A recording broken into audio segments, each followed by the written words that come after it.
গাছটা এই ঝিমিয়ে গেছে, গাছটা দেখো উচ্ছেটা এখনো কিন্তু ঝুলছে।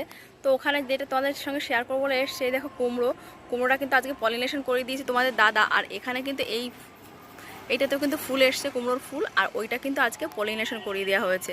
তো দেখো কুমড়োটা বেশ বড়, সাইজটা কিন্তু অনেক বড়, একটু বড় হয়েছেও মনে হচ্ছে। আশা করছি কুমড়োটা থেকে যাবে, আশা করা যাচ্ছে, মানে বলে না আশায় বাঁচে চাষা। তো ফুলটা আশা করছি দাঁড়িয়ে যাবে। এখানেও এই গাছটাতেও ফুল এসছে।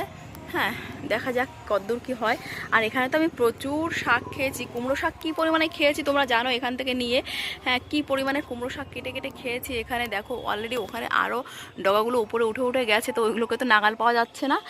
এখানেও দেখো ডগা, প্রচুর ডগা খেয়েছি, 4-5 দিনের বেশি খেয়েছি, তোমরা বুঝতেই পারছো। এই যে প্রত্যেকটা ডগা এখানে কাটা কাটা রয়েছে, দেখো এই যে ডগা সব কাটা কাটা রয়েছে। আর আমার উচ্ছেগুলো দেখো কি দারুণ ফলন হচ্ছে, দারুণ ফলন এসছে উচ্ছে।